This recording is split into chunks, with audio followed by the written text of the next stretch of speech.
कोई पहचान नहीं पा रहा, सब अपने अपने हाथ दिखाने के लिए आ रहे हैं। अर्जुन सबको जानते, सबके बारे में सब बता दिया। दाऊ भैया को पता चला तो दाऊ भैया भी गए, जय हो महाराज, हमारा भी हाथ दे करके बताओ। जो दाऊ जी का हाथ दाऊ जी को देख करके अर्जुन तो पहले सकपका गए, लेकिन बाद में विचार किया बने हैं तो अच्छे से ही बनेंगे। दाऊ भैया को कहा, दाऊ भैया आजकल आप सोचते बहुत हो, अपने बहन के लिए चिंतित रहते हो, कोई अच्छा वर नहीं मिल रहा, लेकिन हम आशीर्वाद देते हैं कि शीघ्र अतिशीघ्र तुम्हारी बहन सुभद्रा का विवाह अर्जुन के साथ में होगा। अरे वाह महाराज, आप तो सब जानते हो महाराज, आप इतने सिद्ध महात्मा है, हमारे घर को भी तो पावन करिए। महाराज दाऊ भैया अर्जुन बोले कि देखो हम किसी के घर जाते नहीं हैं, लेकिन आप इतना कह रहे हो तो ठीक है, चल रहे हैं। दाऊ भैया साधु अर्जुन को साधु बने हुए अर्जुन को लेकर घर में आए। कन्हैया बोले दाऊ भाई आप अपना कार्य करो, मैं बाबा जी की खातिरदारी करूं। दाऊ भैया तो अपने कार्य में लग गए और कृष्ण भगवान अर्जुन को ले जाकर सुभद्रा के कक्ष में छोड़ दिया। सुभद्रा कहती है महाराज काहे को ये साधु डोंगी बने हो, मैं आपको पहचान गई, आप अर्जुन हो। अरे जब पहचान गए क्या करें, अब द्वारिकाधीश की बात तो माननी ही पड़ती है। बोले कल सवेरे कात्यायनी माता के मंदिर पे मिलिए, हम वहीं आपसे भेंट करेंगे। फिर क्या था महाराज, मंत्रणा हो गई सारी, इधर से बढ़िया सुभद्रा तैयार हो करके, अर्जुन रथ तैयार को लेकर के सुभद्रा उस रथ में बैठी और अर्जुन ने वायु वेग से दौड़ा दिया। सैनिकों ने देखा, अरे बाबा को ले गए, सुभद्रा को ले गए, सुभद्रा को ले गए। दाऊ भैया ने देखा, अरे भैया कौन लेगा, बोले बाबा ले गए, जिन्हें आप कल घर लेकर के आए थे। ओ ये बाबा साधु तो बहुत खतरनाक निकला भाई। कन्हैया इस बात को सुन रहे, दाऊ भैया ने कहा क्यों रे कन्हैया, तुझे कछु चिंता है कि नहीं। कन्हैया कहते हैं दाऊ भैया मैं तो सोच रहा हूँ भाई, हमारी बहन को हरण करने वाला कोई साधारण व्यक्ति तो होगा नहीं, निश्चित है कि वह कोई वीर होगा, तो क्यों ना उसी के साथ में बहन का ब्याह कर देते। तू पागल है क्या, साधु के साथ ब्याह करेंगे क्या, उसने हमारी बहन को भगा करके ले गया।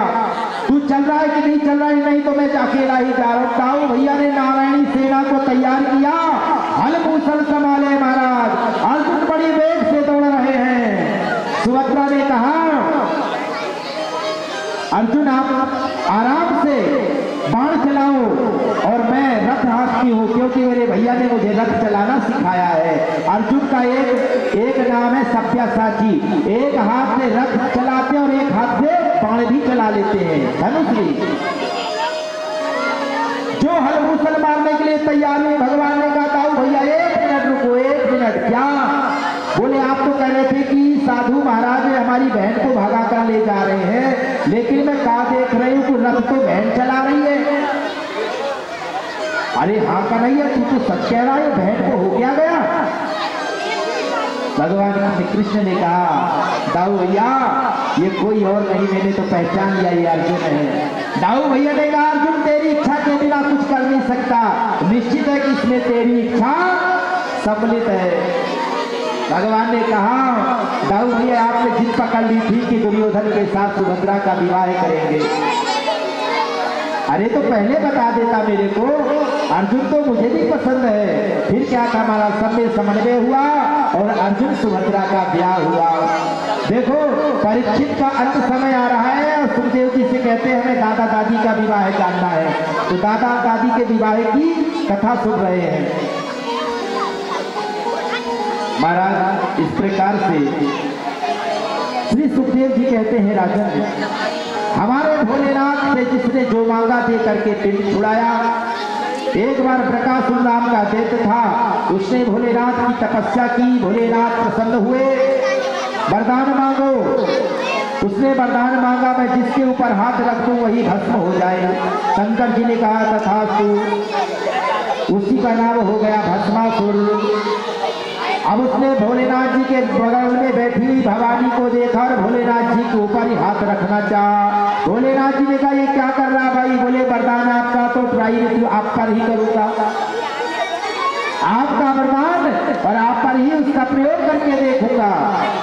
अब फिर क्या होता महाराज, भोले बाबा भागने लगे, प्रकाशुर भस्मासुर पीछे पीछे। अरे शंकर रुक, शंकर रुक।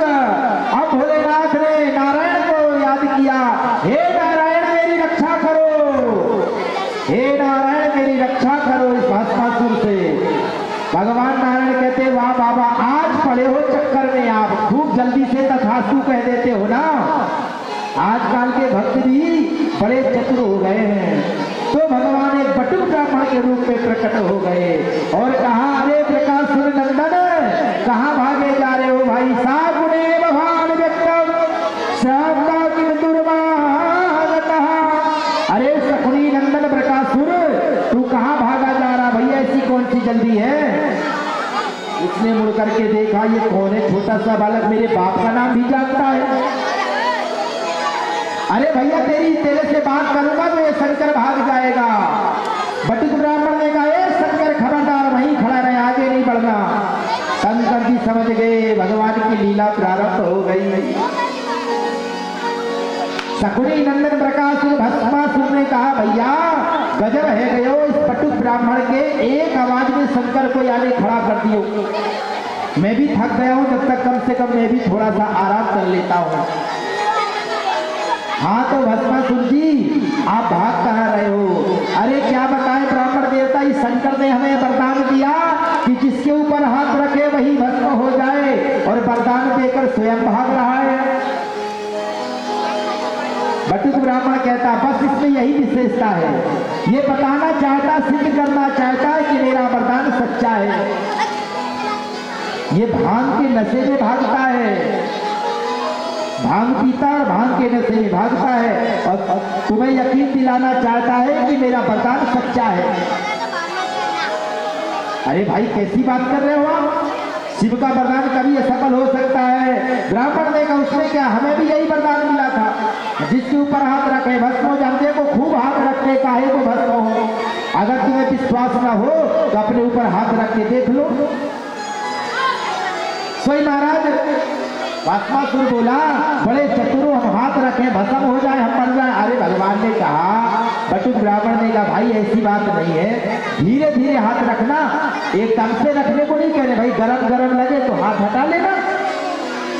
भाई एकदम से, भाई अगर वरदान सच्चा होगा तो गरम गरम तो लगेगा, और जैसे गरम गरम लगे तो समझ लेना वरदान सच्चा, और गरम गरम ना लगे तो वरदान झूठा।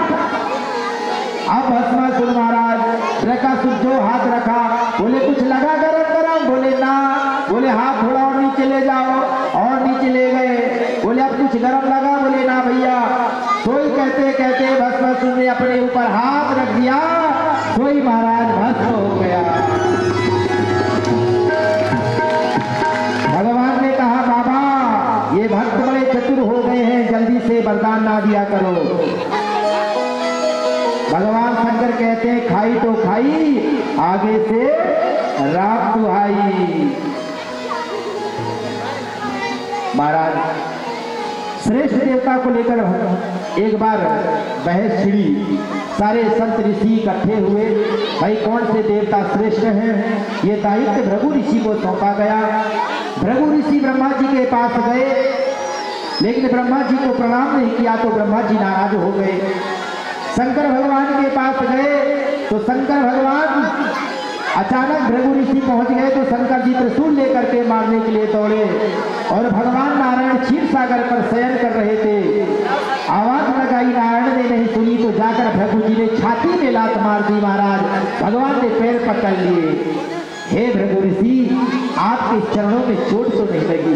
मेरा वज्र के समान शरीर, आपके कोमल कोमल चरण, कहीं आपको चोट तो नहीं पहुंची? ये वचन जैसी भृगु महाराज ने सुने, महाराज सोई घोषणा कर दी, आज से हमारे परब्रह्म परमात्मा श्रीमन्नारायण ही प्रथम पूज्य सर्वेश्वर परब्रह्म श्रीमन्नारायण ही हमारे सबसे प्रथम देवता होंगे। बोल नारायण भगवान की। इतने दयालु कृपालु दीन बंधु तो केवल नारायण हो सकते हैं महाराज, केवल नारायण।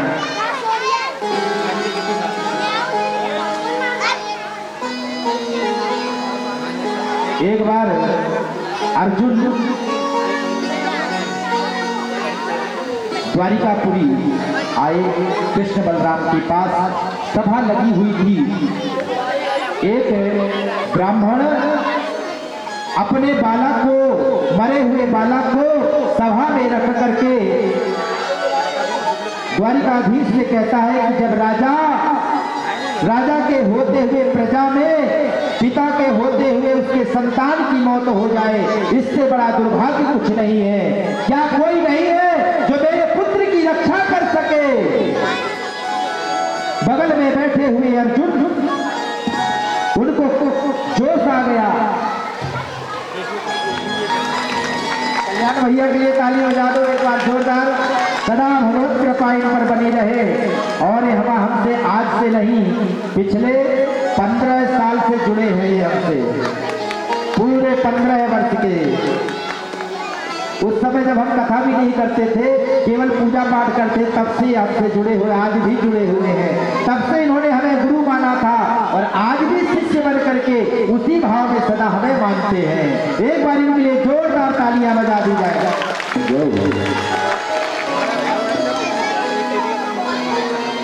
महाराज अर्जुन जी को जोश आ गया। ब्राह्मण देवता आप क्या कह रहे हो? यहाँ पर आपको देखना चाहिए कि अर्जुन भी बैठा है।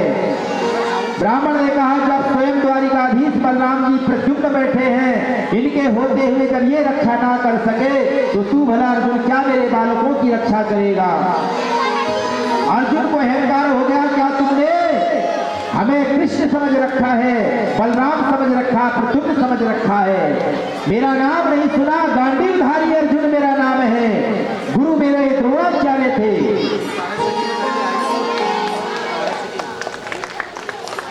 प्रतिज्ञा की। अर्जुन कहते हैं यदि मैं तुम्हारे बालक की रक्षा करने में समर्थ रहा तो मैं चिता में जल करके भस्म हो जाऊंगा। अगली बार जब बालक का जन्म हो तो मुझे बुला देना।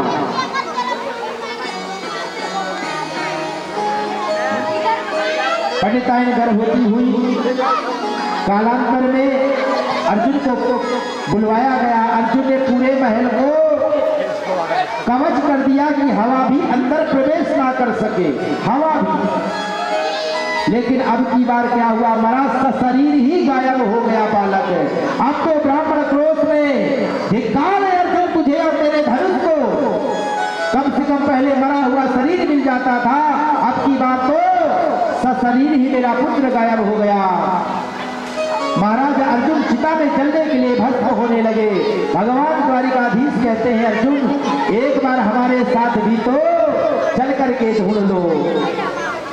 भगवान श्री कृष्ण द्वारिकाधीश के साथ अर्जुन सुतल लोग सभी लोगों को पार करते हुए, अंधकार को पार करते हुए, घोर भुवर लोग, स्वर लोग, महल लोग, जल लोग, तपो लोग, सत्य लोग को पार करते हुए अंधकार था सुदर्शन चक्र के प्रकाश के द्वारा ये जब ब्रह्म लोग ब्रह्मांड लोग को गए, वहां पर भूमासुर विराजमान है। भगवान ने उस दिव्य रूप को प्रणाम किया, अर्जुन ने भी प्रणाम किया। भूमासुर ने दोनों का स्वागत किया, कहा भाई हम तुम दोनों को बुला करके दर्शन कराना चाहते थे, इसलिए हमने ही उन विप्र बालकों का हरण किया है। अब मेरा कहना यह है कि आपकी लीलाएं समाप्त हो गई हैं। हे द्वारिकाधीश और अर्जुन तुम कोई और नहीं, अर्जुन तुम नर हो और द्वारिकाधीश आप नारायण हो। अब आपकी लीला संपूर्ण होने जा रही है।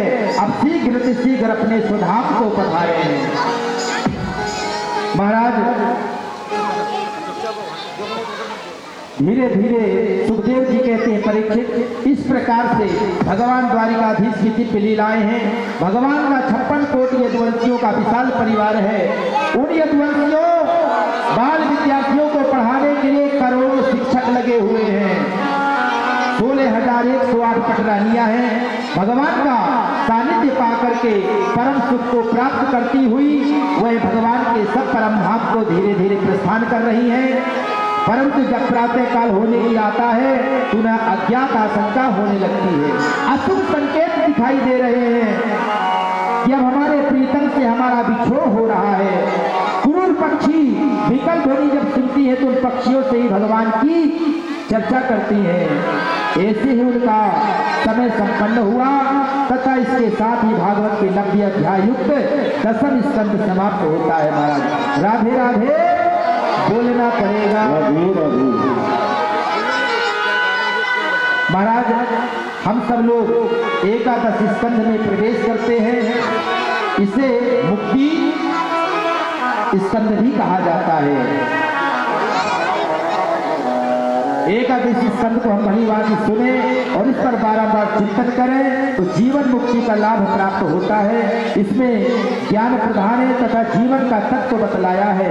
भगवान द्वारिकाधीश ने देखा कि मैंने लगभग सभी असुरों का संहार कर दिया है, तो एक बार भगवान द्वारिकाधीश ने संतों को बुलाया। संतों से कहा, हे संत देवता, मैं चाहता हूं आप अपना चातुर्मास्य द्वारिका में ही संपन्न करें। द्वारिकाधीश की आज्ञा को संतों ने स्वीकार कर ली और चातुर्मास प्रारंभ हो गया। इधर भगवान के बालक जो ब्रजवासी हैं बड़े उन्मत्त हो रहे हैं, उद्दंडी हो गए हैं बहुत ज्यादा। एक बार बालकों ने आपसों में सलाह की, सांप जो है सबसे सुंदर है उसे स्त्री बना दिया और उसके पेट में कपड़ा बांध दिया, लोहे की कड़ाई बांध दी और विचार करते हैं बाबा लोग बैठे बैठे पड़े पड़े खाते रहते, इनको कुछ आता जाता भी है कि नहीं, चलो इनकी परीक्षा लेते हैं। हंसी मजाक करने के लिए संतों के पास चले गए और कहा, एक लड़के को ही स्त्री बना करके महात्माओं के पास ले गए, बाबा बताओ अब की बार हमारी भाभी को क्या होगा। संतों ने कहा, देखो ये भगवान के बच्चे हैं लेकिन इनमें उत्कंठता आ गई है। देखो संत महात्माओं से बात करना नहीं आती है। बगल में बैठे हुए दुर्वासा ऋषि से, इधर आओ मेरे पास, मैं बताता हूँ इसके क्या होगा। इसके ना बालक होगा ना बालिका होगी, इससे ऐसा एक लोहे का पिंड होगा जो पूरे यज्ञवंश को समाप्त कर देगा। फिर क्या था महाराज, सारे देखते देखते हुए लोहे का पिंड तैयार हो गया। कपड़ा खोलते जाए लोहे का पिंड तैयार हो गया। महाराज उग्रसेन के पास गए। उग्रसेन जी ने कहा, हमने पहले ही समझाया था कि गौ ब्राह्मण संतों से हमेशा दूरी बना करके रखो, और भगवान को अगर पता चल गया कि तुमने संतों का अपमान किया, भगवान उसी क्षण तुम सबका परित्याग कर देंगे। उग्रसेन जी ने बहुत समझाया और सारे ब्रजवासी सांप को लेकर के सागर के तट पर गए और उस कील को घिसते, लोहे के पिंड को घिसते घिसते घिसते पूरा समाप्त कर दिया। और एक कील जो है एक मछली ने निकल लिया और जो घिस घिस करके समुद्र के तट पर समाप्त किया था वही एक नामक घास पैदा हो गई महाराज। और उस मछली को एक मल्लाह पकड़ करके ले गया और उससे एक धनुष के लिए कील बनाई महाराज। बाण ने उस कील को लगा दिया और ये सब भगवत इच्छा से ही हो रहा है। और भगवान के देखते देखते क्या देख रहे हैं कि महाराज 56 करोड़ यदुवंशी, कितने 56 करोड़ यदुवंशी हैं, मदिरा का पान करने लगे, मदान हो गए हैं, धर्म कर्म को भूल गए हैं। और भगवान के देखते देखते उसी एरका नामक घास के पास ही एक दूसरे को मार काट करते हुए सारे 56 करोड़ यदुवंशियों का समूल विनाश हो गया महाराज। केवल 2-4 ही अवशेष बचे होंगे। यहाँ भगवान के ऊपर भी झपट्टा मारते थे, तो भगवान के देखते देखते 56 करोड़ यदुवंशी महाराज समाप्त हो गए। क्यों? भगवान ने विचार किया, अगर मैं इन्हें छोड़ करके चला जाता तो ये जो यदुवंशी है ना, मेरा कुल इतना बड़ा है और सारे मदान्त हो गए हैं, इसलिए इनका समूल विनाश होना अति आवश्यक था। तो महाराज मुक्ति का भगवान ने बीज बोया और सारे ब्रजवासियों का उद्धार हुआ। उद्धव भगवान के पास आए, भगवान ने उद्धव को तत्व ज्ञान दे रहे हैं। उद्धव कहते हैं, प्रभु मुझे ऐसा क्यों लग रहा है कि आप मुझे छोड़ करके जाने वाले हैं। उद्धव कहते हाँ तुम सत्य कह रहे हो, मैं अब मेरी लगभग संपूर्ण लीला समाप्त हो गई है, मैं भी अब परम धाम सुधाम को जाने वाला हूँ। उद्धव तुम भी इस भूमि पर ज्यादा समय मत रहना, क्यों? क्योंकि कलयुग का प्रारंभ हो जाएगा और यह भूमि तुम्हारे रहने योग्य नहीं बचेगी, इसलिए यहाँ से तुम सीधे बद्रीनाथ की ओर चले जाओ।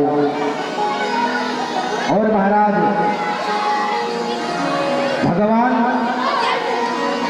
श्री कृष्ण को लेने के लिए मातिल प्रकट हुआ और भगवान ने मातिल से कहा कि जाओ द्वारिका वासियों को संकेत दे दो कि आज से 7वें दिन पूरी द्वारिका महाप्रलय में समाप्त हो जाएगी, इसलिए जितनी जल्दी हो सके सारी की सारी द्वारिका को समाप्त कर दो, सारी द्वारिका को खाली कर दो, क्योंकि महाप्रलय होने वाला है और महाप्रलय में पूरी द्वारिका जो है समुद्र में समा जाएगी। महाराज इधर एक दिन देवर्षि नारद भ्रमण करते हुए द्वारिका में आए, भगवान का दिव्य भव्य स्वागत किया। महाराज मैंने सबको तत्व ज्ञान दिया, पर मेरे माता पिता देवकी वसुदेव को भी उन्हें बताओ कि मुझे पहचाने, मुझे केवल बेटा ना समझें। नारद जी नव योगेश्वरों के माध्यम से वसुदेव देवकी को समझाते हैं और अंत में वह भी परम धाम को प्राप्त होते हैं। हरे नामैव केवलम और कृतादिषु प्रजाराजन कला विच्छन्ति संभवम कलौ खलो भविष्यन्ति नारायण परायणः। इस तरह से महाराज नारद जी ने नवयोगेश्वरों के माध्यम से बताया और दत्तात्रेय जी ने 24 गुरु बनाए। 24 गुरु में कौन कौन से हैं? सूर्य, कबूतर, अजगर, सागर, पतंगे, मधुमक्खी, हाथी, मंत्र, मधुकर, मृगी, वेश्या, पक्षीकर, बच्चे, कन्या, बाण बनाने वाले, सर्प, मकड़ी, भृंगी। इस तरह से दत्तात्रेय जी भगवान ने 24 गुरु बनाए हैं और इन 24 गुरुओं से कुछ न कुछ सीख प्राप्त होती है। देखो शिक्षा गुरु कितने भी हो सकते हैं, लेकिन दीक्षा गुरु केवल एक ही होता है।